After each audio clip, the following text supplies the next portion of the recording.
Global gateway যোগদানে প্রধানমন্ত্রীকে EU প্রধানের আমন্ত্রণ। তারেক রহমানের সঙ্গে সৌদি রাষ্ট্রদূত বৈঠকে দ্বিপাক্ষিক সম্পর্ক জোরদারের আশা। জুনে সার্বিক মূল্যস্ফীতি কমে 9.16%। অস্বস্তি কমেছে খাদ্যেও। রপ্তানির আকার বাড়াতে সুনির্দিষ্ট পরিকল্পনা সরকারের।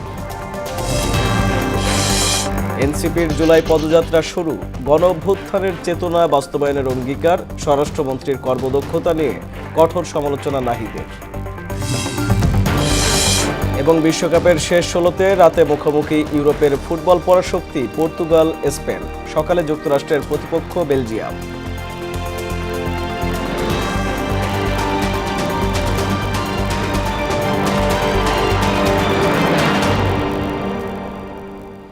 আসসালামু আলাইকুম, স্বাগত মোহনা সংবাদে। এতক্ষণ শুনছিলেন শিরোনাম, পুরো সংবাদের সঙ্গে আছি আমি আরিফুল ইসলাম। পররাষ্ট্রমন্ত্রী ডক্টর খলিলুর রহমানের সঙ্গে সাক্ষাৎ করেছেন বাংলাদেশে নিযুক্ত ইউরোপীয় ইউনিয়নের রাষ্ট্রদূত মাইকেল মিলার। সোমবার বিকেলে পররাষ্ট্র মন্ত্রণালয়ে এই সাক্ষাৎ অনুষ্ঠিত হয়। রাষ্ট্রদূত প্রধানমন্ত্রীর কাছে ইউরোপীয় কমিশনের প্রেসিডেন্ট উর্সুলা ভন ডের লেয়েনের পক্ষ থেকে একটি আমন্ত্রণপত্র হস্তান্তর করেন। এই আমন্ত্রণের মাধ্যমে প্রধানমন্ত্রীকে 2027 সালের জুন মাসে অনুষ্ঠিতব্য গ্লোবাল গেটওয়ে ফোরামের তৃতীয় সংস্করণে অংশগ্রহণ এবং সেখানে মূল বক্তব্য প্রদানের জন্য অনুরোধ জানানো হয়েছে। এতে বলা হয়েছে, সফরটি দুই নেতার মধ্যে দ্বিপাক্ষিক বৈঠক আয়োজনেরও সুযোগ করে দেবে। এদিকে প্রধানমন্ত্রী তারেক রহমানকে সৌদি সফরের আমন্ত্রণ জানিয়েছে দেশটির সরকার। সোমবার সকালে সচিবালয়ে সৌদি আরবের রাষ্ট্রদূত ডক্টর আবদুল্লাহ জাফর এইচ বিন আবিয়া এই আমন্ত্রণপত্র পৌঁছে দেন। সৌদি ক্রাউন প্রিন্স বাংলাদেশ সফরে আগ্রহী বলেও জানানো হয়। এছাড়া দুই দেশের স্বার্থ সংশ্লিষ্ট বিষয় নিয়ে বৈঠকে আলোচনা হয়েছে। পরে পররাষ্ট্র উপদেষ্টা হুমায়ুন কবির জানান, সফর কবে হবে তা দুই দেশের সরকার নির্ধারণ করবে। সৌদিকে বাংলাদেশের দীর্ঘদিনের বন্ধু উল্লেখ করে উপদেষ্টা বলেন, সৌদি আরব বাংলাদেশে বাণিজ্য ও বিনিয়োগ বাড়াতে আগ্রহী। Not only that the Prime Minister has been invited to visit the Kingdom of Saudi Arabia, his interest to visit Bangladesh. So it's both ways. It only shows that how significant in this 4 months the government of Bangladesh, our new government after being elected, that we have established brotherly ties across the Middle East. চলতি বছরের মে মাসের তুলনায় গেল জুনে দেশের সার্বিক মূল্যস্ফীতি কমে দাঁড়িয়েছে 9.16%, যা মে মাসে ছিল 9.42%। মূলত খাদ্যদ্রব্যের দামের নিম্ন গতির কারণেই কমে এসেছে মূল্যস্ফীতি। বাংলাদেশ পরিসংখ্যান ব্যুরো বিবিএস এর মাসিক মূল্যস্ফীতির প্রতিবেদনে এই তথ্য উঠে এসেছে। প্রতিষ্ঠানটি বলছে, জুন মাসে খাদ্য মূল্যস্ফীতি 0.46% কমে দাঁড়িয়েছে 8.60%। মে মাসে যেটি ছিল 9.06%। এছাড়া জুন মাসে গ্রামাঞ্চলে সার্বিক মূল্যস্ফীতি 0.25% কমে দাঁড়িয়েছে 9.23%। বর্তমান সরকারের রাজনীতি হবে অর্থনীতি বান্ধব, এমন মন্তব্য করে তথ্য ও সম্প্রচার মন্ত্রী জহিরুদ্দিন স্বপন বলেছেন, রপ্তানির আকার বাড়াতে সুনির্দিষ্ট পরিকল্পনা নেওয়া হচ্ছে। এলডিসি উত্তরণের বর্ধিত 3 বছর সময়কে কাজে লাগিয়ে নীতি কাঠামো সংস্কার করা সম্ভব হবে বলেও জানান তিনি। সোমবার দুপুর বেসরকারি গবেষণা সংস্থা research and policy integration for development rapid আয়োজিত কর্মশালায় এসব কথা বলেন মন্ত্রী। এতে আলোচকরা বলেন, দেশের রপ্তানি বাণিজ্য এখন ক্রান্তিকাল অতিক্রম করছে। শামীমুজ্জামান চৌধুরীর প্রতিবেদন। 4 বছর ধরে রপ্তানি খাতে প্রত্যাশিত প্রবৃদ্ধি নেই। 2021-22 অর্থ বছরে $52 বিলিয়ন রেকর্ড পরিমাণ রপ্তানি হয়। এরপর হতাশার চিত্র, যা রপ্তানি খাতের সামনে বড় চ্যালেঞ্জ হয়ে দাঁড়িয়েছে। এমন পরিস্থিতিতে এলডিসি উত্তরণের সমস্যা, সম্ভাবনা ও চ্যালেঞ্জ নিয়ে কর্মশালার আয়োজন করে বেসরকারি গবেষণা সংস্থা র্যাপিড। বক্তারা বলেন, এলডিসি উত্তরণের পর অনেক পণ্যর শুল্কমুক্ত সুবিধা কমে যাবে। ফলে আন্তর্জাতিক বাজারের প্রতিযোগিতা ধরে রাখতে পণ্যের গুণগত মান বাড়ানোর বিকল্প নেই। রপ্তানি প্রতিযোগিতার সক্ষমতার অন্যতম প্রধান নিয়ামক হবে হচ্ছে যেটাকে আমরা বলছি কমপ্লায়েন্স রিলেটেড ইস্যুস। সেখানে কয়েকটি জিনিস আছে, আপনারা অলরেডি জানেন। Traceability, sustainability and compliance. এগুলো মানে কি? পণ্য যে তৈরি করছেন এই উপকরণ থেকে আসছে।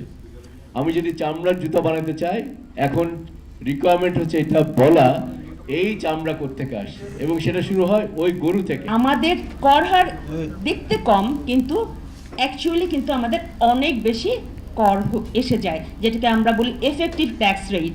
হয়তো 25% 27% ট্যাক্স, কিন্তু এফেক্টিভ ট্যাক্স রেট দেখবেন যে 55% হয়ে যায়। অনুষ্ঠানে তথ্য ও সম্প্রচার মন্ত্রী বলেন, এলডিসি গ্রাজুয়েশনের বর্ধিত সময়কে কাজে লাগিয়ে নীতি কাঠামো সংস্কার করা সম্ভব হবে। এই 3 বছরকে আমরা কি কাজে লাগাবো এবং কোথায় কোথায় কাজে লাগানো উচিত, কোথায় কোথায় কাজে লাগালে প্রকৃত অর্থেই আমাদের রপ্তানির ক্ষমতা সক্ষমতা বাড়বে। যত ছোটখাটো সমস্যাই থাক না কেন, সব সমস্যারই কিন্তু তালিকা আমাদের সামনে আসতে হবে। বিশেষ করে অর্থনীতিবিদরা এটা তুলে ধরবেন এবং সংশ্লিষ্ট রাজনৈতিক নেতৃবৃন্দ অবশ্যই সেটাকে তাদের পথ চলার নকশার কাজে লাগাতে পারবেন। জনকল্যাণ নিশ্চিত করতে অর্থনীতি বান্ধব রাজনীতি গড়ে তোলার বিকল্প নেই বলেও মন্তব্য করেন তথ্যমন্ত্রী। আমাদের রপ্তানি সক্ষমতা বাড়ানোর জন্য এই কাজগুলি করতে হবে এবং শামীমুজ্জামান চৌধুরী, মোহনা সংবাদ, ঢাকা। পরিবর্তনগুলিকে নিজ জেলায় মাদক বন্ধ করতে পারে না, সারা দেশে কিভাবে করবে? এমন প্রশ্ন তুলে স্বরাষ্ট্রমন্ত্রী সালাউদ্দিন আহমেদের সমালোচনা করেছেন জাতীয় নাগরিক পার্টি এনসিপির আহ্বায়ক ও বিরোধী দলীয় চিফ হুইপ নাহিদ ইসলাম। সোমবার বিকেলে গাজীপুরের কালীগঞ্জে আয়োজিত সমাবেশে এ মন্তব্য করেন তিনি। জুলাই গণঅভ্যুত্থানের দ্বিতীয় বর্ষপূর্তি উপলক্ষে এনসিপির মাসব্যাপী কর্মসূচির অংশ হিসেবে সোমবার কালীগঞ্জ থেকে জুলাই পদযাত্রা শুরু হয়। জুলাই গণঅভ্যুত্থানের চেতনা বাস্তবায়ন, গণতান্ত্রিক সংস্কার এবং জনগণের অধিকার প্রতিষ্ঠার লক্ষ্যে দলীয় কর্মসূচি অব্যাহত রাখার ঘোষণা দেন অন্য বক্তারা। নোয়াখালীর চাটখিল উপজেলায় 5 বছর বয়সী শিশু আসমা আক্তারকে ধর্ষণের পর হত্যার দায়ে চাচাতো ভাই মোহাম্মদ শাহাদাতকে মৃত্যুদণ্ড দিয়েছেন আদালত। একই সঙ্গে 1 লাখ টাকা অর্থদণ্ড দেওয়া হয়েছে। সোমবার নোয়াখালীর শিশু ট্রাইব্যুনালের বিচারক ফারজানা আক্তার এ রায় ঘোষণা করেন। এদিকে খাগড়াছড়ির রামগড়ে শিশু ধর্ষণের ঘটনায় অভিযুক্ত মোহাম্মদ শাহিনকে মৃত্যুদণ্ড দিয়েছে শিশু সহিংসতা দমন ট্রাইব্যুনাল। দুপুরে বিচারক শায়লা শারমিন এ রায় দেন। অন্যদিকে জামালপুরের বকশীগঞ্জে সংঘবদ্ধ ধর্ষণের মামলায় 7 জনের মৃত্যুদণ্ড দিয়েছে আদালত। সকল বেসরকারি ক্লিনিকে নরমাল ডেলিভারির জন্য লেবার রুম বাধ্যতামূলক করা হচ্ছে বলে জানিয়েছেন স্বাস্থ্যমন্ত্রী সরদার মোহাম্মদ সাখাওয়াত হোসেন। এছাড়া একজন মিডওয়াইফারি নিয়োগও বাধ্যতামূলক করা হবে। এই শর্ত পূরণ না হলে হাসপাতাল বন্ধ করে দেওয়া হবে বলে জানিয়েছেন স্বাস্থ্যমন্ত্রী। সোমবার রাজধানীর একটি হোটেলে মিডওয়াইফারি সোসাইটি আয়োজিত এক অনুষ্ঠানে একথা বলেন তিনি। এ সময় মন্ত্রী আরও বলেন, দেশের একটা বড় সংখ্যক বেসরকারি হাসপাতাল মুনাফার লোভে অপ্রয়োজনীয় সিজার করে। এই প্রবণতা বন্ধে সরকার কঠোর হবে। চলতি বছর সরকার ডেঙ্গুর চিকিৎসায় সব ধরনের ব্যবস্থা করেছে বলেও উল্লেখ করেন স্বাস্থ্যমন্ত্রী। আগামী শনিবারের মধ্যে বাংলাদেশের সকল ক্লিনিকগুলিতে লেবার রুম প্রতিষ্ঠিত করতে হবে। যারা না করবে তাদের লাইসেন্স বাতিল করে দেব এবং সেই ক্লিনিক বন্ধ করে দেব। 2 মাস যাবত আমরা ডেঙ্গুকে মোকাবেলা করার জন্য পরিচ্ছন্নতা অভিযান on every Saturday and Friday, Sunday sometime সারা বাংলাদেশে উপজেলা এবং জেলা লেভেলে ডিসি, জেলা প্রশাসক এবং সিভিল সার্জনদের সমন্বয়ে পরিচ্ছন্ন অভিযান হচ্ছে। শিশুর জ্ঞানভিত্তিক ও সামাজিক বিকাশে দিবাযত্ন কেন্দ্র গুরুত্বপূর্ণ ভূমিকা পালন করবে বলে জানিয়েছেন জিয়াউর রহমান ফাউন্ডেশনের vice president doctor Zubaida Rahman. এ সময় নারীদের বেকারত্বের অভিশাপ থেকে মুক্তি দেওয়ার কথাও জানান তিনি। আর জনসচেতনতা বাড়ানোর মাধ্যমে সারা দেশে শিশুদের মানসম্মত পরিবেশ নিশ্চিত করার আহ্বান জানান বক্তারা। তানজিদ ভুঁইয়ার প্রতিবেদন।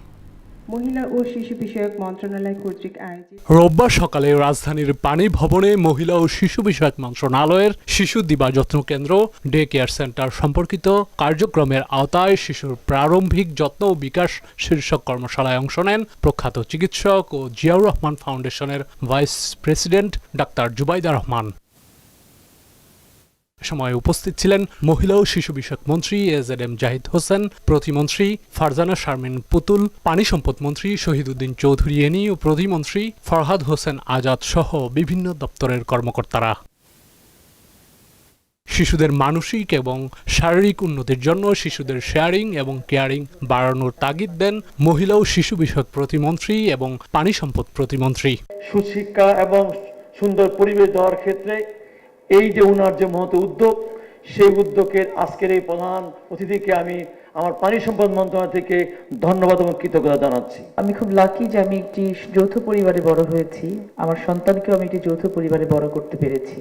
কিন্তু এখন আমাদের সমাজটা ভিন্ন রকম হয়ে গেছে, আমরা থেকে আমিতে নেমে এসেছি আমরা সকলে।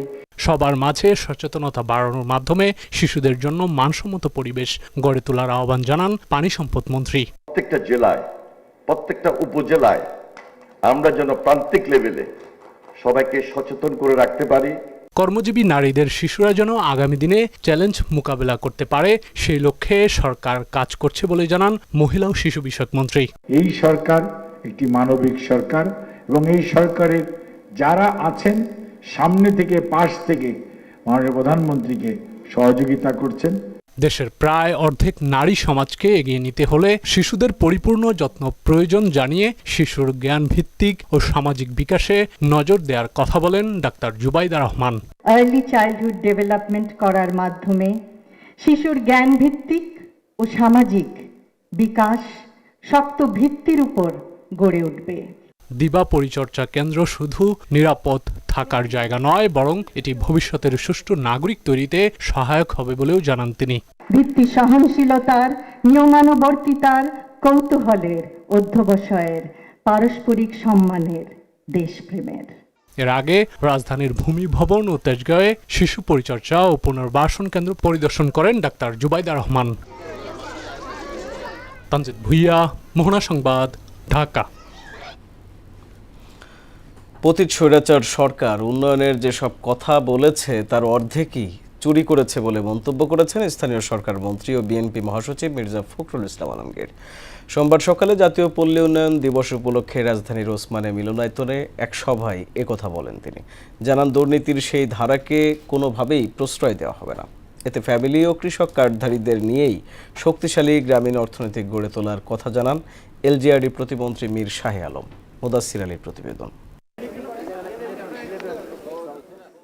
জাতীয় পল্লী উন্নয়ন দিবস 2026 উপলক্ষে সোমবার ঢাকার ওসমানী মিলনায়তনে এক বিশেষ সভার আয়োজন করে পল্লী উন্নয়ন বোর্ড। এতে প্রধান অতিথির বক্তব্যে এলজিআরডি মন্ত্রী মির্জা ফখরুল ইসলাম আলমগীর জানান, গ্রামীণ অর্থনীতিকে শক্তিশালী করতে কাজ করছে সরকার। আজকে আমাদের মাননীয় প্রধানমন্ত্রী, আপনারা সবাই তাকে, আমি খুব বেশি কথা বলছি না, আপনারা সবাই তাকে জানেন, তিনি বাংলাদেশে যখন প্রায় 18 বছর পর দেশে আসলেন, এসে কিন্তু অন্য কথা বলেননি।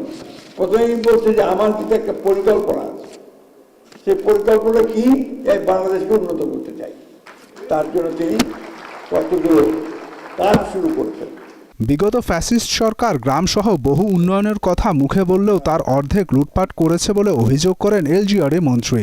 বিগত সময়ে ফ্যাসিস্ট সরকার তারা অনেক কাজ করার চেষ্টা করেছে, দেখিয়েছে, কিন্তু যা কাজ করেছে তার অর্ধেক চুরি করেছে। এতে বিশেষ অতিথির বক্তব্যে স্থানীয় সরকার প্রতিমন্ত্রী শাহে আলম জানান, 41 লাখ পরিবারকে ফ্যামিলি কার্ড এবং 43 লাখ কৃষককে কৃষক কার্ড ও অর্থ দেওয়ার লক্ষ্য রয়েছে সরকারের।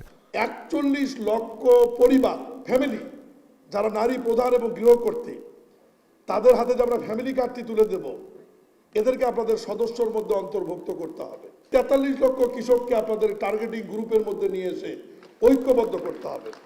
শহীদ প্রেসিডেন্ট জিয়াউর রহমানের হাত ধরে যে উন্নয়ন গ্রামাঞ্চলে শুরু হয়েছিল এবং পরবর্তীতে সাবেক প্রধানমন্ত্রী বেগম খালেদা জিয়া যেটা অব্যাহত রেখেছিলেন, সে ধারাতে আবার ফিরে যাওয়ার কথা বলেন প্রতিমন্ত্রী। মহান স্বাধীনতার ঘোষক শহীদ রাষ্ট্রপতি জিয়াউর রহমানের হাত ধরে যে গ্রাম সরকার, যে উন্নয়ন হয়েছিল, যার ধারাবাহিকতা আমাদের পরম শ্রদ্ধেয় নেত্রী বেগম খালেদা জিয়া অব্যাহত রেখেছিলেন, আমরা আবার সেই জায়গায় ফিরে যেতে চাই। এর আগে আন্তর্জাতিক পল্লী উন্নয়ন দিবস ও সিরডাপের 47তম প্রতিষ্ঠা বার্ষিকী উপলক্ষে আয়োজিত অনুষ্ঠানে যোগ দেন এলজিআরডি মন্ত্রী মির্জা ফখরুল ইসলাম আলমগীর। এ সময় গ্রামাঞ্চলে জীবনমান উন্নয়নে সিরডাপের অবদানের ওপর গুরুত্বারোপ করেন মন্ত্রী। মুদাসসির আলী, মোহনা সংবাদ, ঢাকা। দেশের আর্থিক প্রতিষ্ঠানগুলোর অটোমেশন জরুরি বলে জানিয়েছেন অর্থমন্ত্রী আমির খসরু মাহমুদ চৌধুরী। সোমবার দুপুরে সচিবালয়ে আর্থিক প্রতিষ্ঠান বিভাগের উদ্যোগে ইনোভেশন শোকেসিং অনুষ্ঠানে তিনি এসব কথা বলেন অর্থনৈতিকভাবে স্বাবলম্বী হতে প্রযুক্তির বিকল্প নেই। প্রযুক্তিগত সেবা ঘরে ঘরে পৌঁছে দেয়াই বর্তমান সরকারের লক্ষ্য বলেও জানান মন্ত্রী। বিদ্যুৎ খাতের বর্তমান সংকটের কারণ হিসেবে ফ্যাসিস্ট আওয়ামী সরকারের নীতিকে দায়ী করেছেন বিদ্যুৎ, জ্বালানি ও খনিজ সম্পদ প্রতিমন্ত্রী অনিন্দ্য ইসলাম অমিত। সোমবার দুপুরে বিদ্যুৎ ভবনের বিজয় হলে আয়োজিত এক সংবাদ সম্মেলনে এ মন্তব্য করেন প্রতিমন্ত্রী। বিএনপি সরকারের আমলে নবায়নযোগ্য বিদ্যুৎ ব্যবহার শতভাগ নিশ্চিত করার আশ্বাস দেন তিনি। আর বিদ্যুৎ সচিব মিরানা মাহরুক বলেন, অতিরিক্ত বিদ্যুৎ বিলের বিষয়ে খতিয়ে দেখা হবে। আরও জানাচ্ছেন বিজন কুমার। তীব্র লোডশেডিং, গ্রাহক পর্যায়ে অতিরিক্ত বিদ্যুৎ বিল কিংবা প্রিপেইড মিটারে নির্ধারিত অঙ্কের রিচার্জ করেও প্রত্যাশিত পরিমাণ বিদ্যুৎ না পাওয়ার অভিযোগ নিয়ে দেশজুড়ে বাড়ছেই অসন্তোষ। সম্প্রতি সামাজিক যোগাযোগ মাধ্যমেও এসব অভিযোগের ঢল নেমেছে। এমন অভিযোগের ভিত্তিতে সংবাদ সম্মেলনের আয়োজন করে বিদ্যুৎ বিভাগ। সংবাদ সম্মেলনে অভিযোগের জবাব দেন বিদ্যুৎ সচিব মিরানা মাহরুক। লিখিত বক্তব্যে তিনি বলেন, জুন মাসে বিদ্যুতের মূল্য বৃদ্ধির কারণে একই পরিমাণ অর্থ রিচার্জ করে আগের চেয়ে কম ইউনিট বিদ্যুৎ পাচ্ছেন গ্রাহকরা। এই মিটারগুলো পূর্ববর্তী মাসগুলোতেও একই গাণিতিক ও প্রযুক্তিগত পদ্ধতিতে বিদ্যুৎ ব্যবহার পরিমাপ করেছে। মিটারে কোনো কারিগরি ত্রুটি থাকলে তার নতুন ট্যারিফ কার্যকর হওয়ার সাথে সাথেই হঠাৎ করেই শুরু হওয়ার কথা না। অতএব বিল বা মূল্য বৃদ্ধির কারণ শুধুমাত্র মিটারের ত্রুটি বা কোনো ভুতুড়ে বিল না। বিদ্যুৎ সচিব আরও বলেন, ঈদুল আজহা, গ্রীষ্মকালীন সময়ে বিদ্যুতের ব্যবহার ও চাহিদা বাড়ায় সর্বোচ্চ ইউনিট বিদ্যুৎ ব্যবহারের ফলে তুলনামূলক বিদ্যুৎ বিল বেড়ে যাচ্ছে। অতিরিক্ত বিল আদায়, গ্রাহক হয়রানির শিকার হলে কঠোর ব্যবস্থা নেওয়ার আশ্বাস দেন সচিব। সাম্প্রতিক সময়ে তুলনামূলক কম বৃষ্টিপাত, ঈদুল আজহা, গ্রীষ্মকালীন অতিরিক্ত তাপমাত্রা, চলমান বিশ্বকাপ এবং এসএসসি ও সমমানের পরীক্ষার কারণে সারা দেশে বিদ্যুতের চাহিদা উল্লেখযোগ্যভাবে বৃদ্ধি পেয়েছে। সামগ্রিকভাবে সবকিছুই বিদ্যুতের মূল্য বৃদ্ধির জন্য একটা বড় কারণ। এ সময় বিদ্যুৎ ও জ্বালানি প্রতিমন্ত্রী অনিন্দ্য ইসলাম অমিত দাবি করেন, ফ্যাসিস্ট সরকারের নীতিগত ভুলের জেরে বিদ্যুৎ খাত আজ ধ্বংসের পথে। আজকে বিদ্যুৎ বিভাগ যে সংকটে নিমজ্জিত, এটি হচ্ছে ফ্যাসিস্ট সরকারের সময় ভুল নীতির কারণে। আমরা বিদ্যুৎ উৎপাদনের ক্ষেত্রে আমরা স্বাবলম্বী হতে চাই, পরনির্ভরতা কমাতে চাই। বিদ্যুৎ বৈষম্যের কথা উল্লেখ করে প্রতিমন্ত্রী বলেন, শহর ও গ্রাম পর্যায়ে সমান বিদ্যুৎ সরবরাহের চেষ্টা করছে সরকার। শহর এবং গ্রামের মধ্যে কোনো বৈষম্য না থাকুক, বিভিন্ন কারণেই হয়তো বা বৈষম্য সকল সময় দূর করা যায় না, বাট আমরা এই ব্যাপারে সচেষ্ট আছি। বর্তমান সরকারের অধীনে শতভাগ নবায়নযোগ্য বিদ্যুৎ ব্যবহার নিশ্চিত করার আশ্বাস দেন অনিন্দ্য ইসলাম। এই সরকারের মেয়াদ শেষে আমরা অন্তত নবায়নযোগ্য জ্বালানি থেকে 10,000 মেগাওয়াট পর্যন্ত আমরা বিদ্যুৎ উৎপন্ন করতে সক্ষম হব বলে আমরা আশা করছি। বিজন কুমার, মোহনা সংবাদ, ঢাকা। আগামী অক্টোবরে স্থানীয় সরকার নির্বাচন আয়োজনের প্রস্তুতি চলছে জানিয়েছেন নির্বাচন কমিশনার আব্দুর রহমান এল মাসুদ।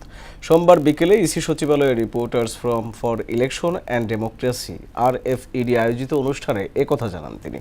বলেন, শিগগিরই সরকারের সঙ্গে আলোচনা শেষে নির্বাচনের বিষয়ে সবকিছু চূড়ান্ত হবে। সিটি কর্পোরেশন পর্যায়ে প্রশাসকের মাধ্যমে কার্যক্রম চলমান জানিয়ে ইউনিয়ন এবং পৌরসভা পর্যায় থেকে স্থানীয় সরকার নির্বাচন শুরুর আভাস দেন ইসি মাসুদ।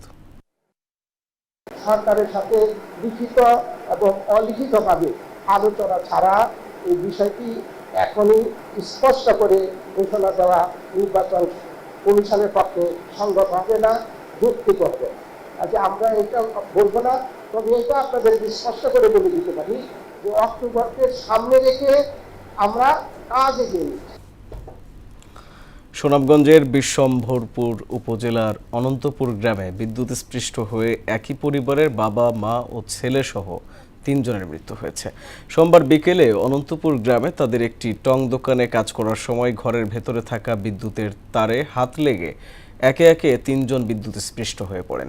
বিশ্বম্ভরপুর উপজেলা স্বাস্থ্য কমপ্লেক্সে নিয়ে গেলে কর্তব্যরত চিকিৎসক তাদের মৃত ঘোষণা করেন।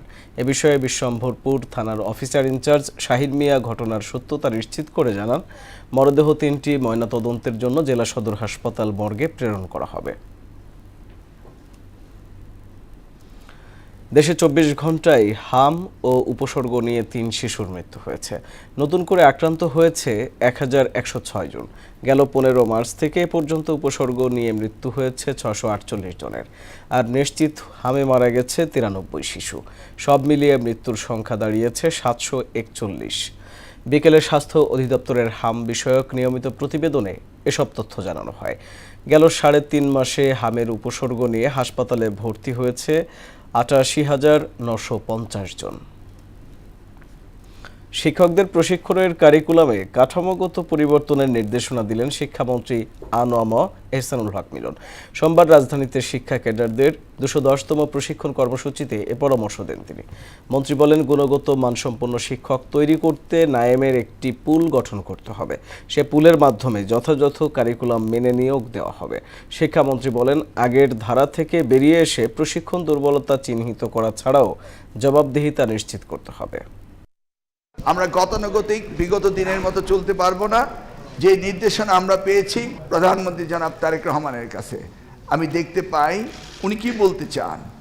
উনি সবচেয়ে বেশি ভালোবাসেন এই মন্ত্রণালয়টিকে এবং উনি চান এখান থেকে একটি শিক্ষিত গোষ্ঠী তৈরি হোক, একটি জাতি তৈরি হোক এবং সেইটার অবদান রাখবেন আপনারা। সেই ডেস্টিনেশনে যেন আমরা যেতে পারি, সেই জন্য সকলে মিলে কাজ করব, এটাই আমাদের আহ্বান। ভারী বর্ষণে কক্সবাজারের উখিয়া রোহিঙ্গা ক্যাম্প ও শহরে পাহাড় ধসে 9 জনের মৃত্যু হয়েছে। এর মধ্যে 8 জন রোহিঙ্গা ও 1 বাংলাদেশি রয়েছেন। এ ঘটনায় আহত হয়েছেন বেশ কয়েকজন। ঝুঁকিপূর্ণ এলাকায় উদ্ধার অভিযান ও সরিয়ে নেওয়ার কাজ চলছে বলে জানিয়েছে ফায়ার সার্ভিস ও জেলা প্রশাসন। মোহাম্মদ আফসার কবির আকাশের প্রতিবেদন, জানাচ্ছেন মিশাল বিনতে আনোয়ার। টানা বৃষ্টি ও পাহাড়ি ঢলে লণ্ডভণ্ড কক্সবাজার। প্রকৃতির রুদ্ররূপে মুহূর্তেই নিভে গেছে 9টি তাজা প্রাণ। উখিয়ার 7, 11 ও 15 নম্বর রোহিঙ্গা ক্যাম্পে ভোরে নেমে আসে বিভীষিকা। পাহাড় ধসে প্রাণ হারান 8 জন রোহিঙ্গা শরণার্থী। এর মধ্যে জামতলী ক্যাম্পে একই পরিবারে স্বামী, স্ত্রী ও 4 বছরের শিশু সন্তানও রয়েছে। ক্যাম্পের বাইরে কক্সবাজার শহরের চিত্রটা একই রকম। শহরের 12 নম্বর ওয়ার্ডে সাত্তারঘোনা এলাকায় ভোর রাতে ঘরের উপর পাহাড়ের অংশ ধসে পড়লে আলী আকবর নামের এক স্থানীয় বাসিন্দা নিহত হন। মানুষ নষ্ট হয়ে মারা গিয়ে 3 জন মারা গিয়ে 3 নম্বর ভাঙে গিয়ে এখন আই বাঁচিবার কোনো প্রশ্ন নাই। আর ধরো সানি তানি উড়াইল গিয়ে আইন্দাবাগে মানুষ 1 জন তল একটি মা বা পগ মারা গিয়ে লঘুচাপ ও সক্রিয় মৌসুমী বায়ুর কারণে এখনো পাহাড় ধসের ঝুঁকিতে রয়েছে হাজারো পরিবার। নতুন করে দুর্ঘটনা এড়াতে ঝুঁকিপূর্ণ এলাকার বাসিন্দাদের নিরাপদ আশ্রয় সরে যেতে মাইকিং করছে স্থানীয় প্রশাসন। মিশাল বিনতে আনোয়ার, মোহনা সংবাদ। খাগড়াছড়ির পানছড়ি উপজেলায় ইউনাইটেড পিপলস ডেমোক্রেটিক ফ্রন্ট ও জনসংহতি সমিতির মধ্যে গোলাগুলিতে 3 জন নিহত হয়েছেন বলে জানিয়েছে পুলিশ। সোমবার দুপুরে উপজেলার চেঙ্গি ইউনিয়নের মধুমঙ্গল পাড়ায় এ ঘটনা ঘটে। পানছড়ি থানার ভারপ্রাপ্ত কর্মকর্তা ফেরদৌস ওয়াহিদ জানান, আধিপত্য বিস্তারকে কেন্দ্র করে বিবাদমান 2 পক্ষের মধ্যে গোলাগুলির ঘটনা ঘটে। এতে 3 জন নিহত হয়েছেন। তাৎক্ষণিকভাবে এ ঘটনার বিষয়ে ইউপিডিএফ ও জেএসএস এর কোনো বক্তব্য পাওয়া যায়নি। টানা কয়েকদিনের বৃষ্টিতে বান্দরবনের থানচি উপজেলার সাঙ্গু নদীর পানি দ্রুত বৃদ্ধি পাওয়ায় তিন্দু, রেমাক্রি ও নাফাখুম এলাকায় ভ্রমণে সাময়িক সতর্কতা জারি করেছে উপজেলা প্রশাসন। হঠাৎ পানি বৃদ্ধি পাওয়ায় ওইসব দুর্গম এলাকায় প্রায় 1.5 শতাধিক পর্যটক আটকে পড়েছেন। বিষয়টি নিশ্চিত করে থানচি উপজেলা নির্বাহী কর্মকর্তা মোহাম্মদ আবদুল্লাহ আল ফয়সাল জানান, পরিস্থিতি পুরোপুরি স্বাভাবিক না হওয়া পর্যন্ত পর্যটক, গাইড এবং নৌযান চালকদের ঝুঁকিপূর্ণ এলাকায় ভ্রমণ ও নৌকা চলাচল থেকে বিরত থাকতে বলা হয়েছে।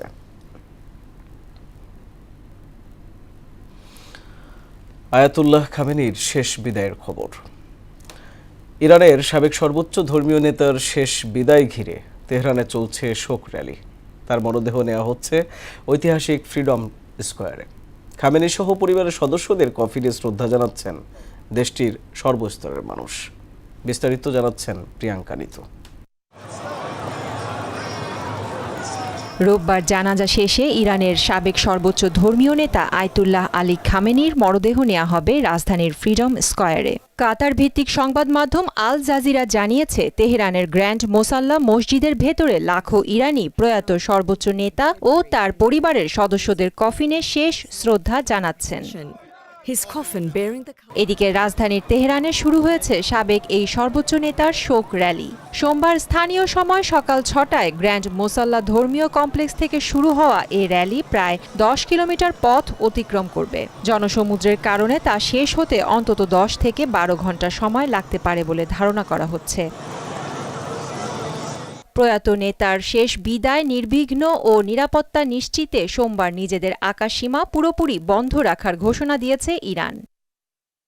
পূর্ব নির্ধারিত সূচি অনুযায়ী আগামী 9 জুলাই মরদেহ পৌঁছাবে ইরানের মাশহাদ শহরে। সেখানেই তাকে রাষ্ট্রীয় মর্যাদায় দাফন করা হবে। অন্যদিকে আয়াতুল্লাহ আলী খামেনির জানাজা ঘিরে মার্কিন প্রেসিডেন্ট ডোনাল্ড ট্রাম্পের বিতর্কিত মন্তব্যের তীব্র প্রতিক্রিয়া জানিয়েছে তেহরান।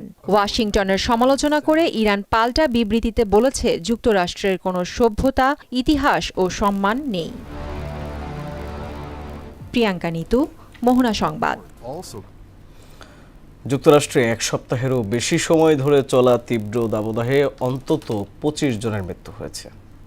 দেশটির ইস্ট কোস্ট, দক্ষিণ পূর্ব ও দক্ষিণ পশ্চিমাঞ্চল জুড়ে প্রায় 4 কোটি মানুষ এখন হিট অ্যালার্টের আওতায় রয়েছেন। এদিকে অ্যারিজোনা ও ক্যালিফোর্নিয়ার কিছু অংশে আজ মঙ্গলবার থেকে বৃহস্পতিবার পর্যন্ত সর্বোচ্চ তাপমাত্রা 114 ডিগ্রি ফারেনহাইট পর্যন্ত পৌঁছানোর আশঙ্কা রয়েছে। পাশাপাশি তীব্র গরমের মধ্যে দেশটির পূর্বাঞ্চলীয় রাজ্যগুলোতে বিদ্যুৎ বিপর্যয়ের কারণে হাজার হাজার মানুষ চরম ভোগান্তিতে পড়েছেন। মিশিগানে 2,15,000-এর বেশি, পেনসিলভানিয়ায় 1,51,700 এবং নিউ জার্সিতে 94,200-এরও বেশি গ্রাহক বিদ্যুৎহীন অবস্থায় রয়েছেন। শেষ করব মোহনা সংবাদ, যাবার আগে জানিয়ে দেব শিরোনামগুলো আরও একবার।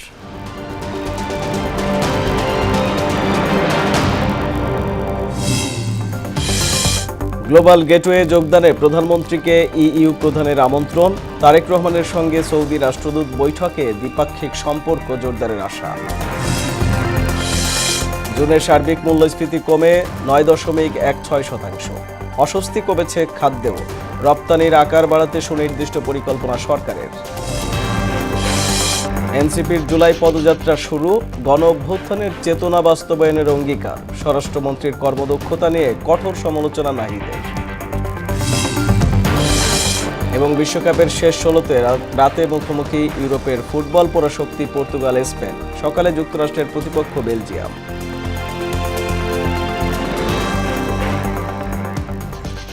এই ছিল মোহনা সংবাদে। মোহনার সবশেষ খবর জানতে ভিজিট করুন www.mohana.tv।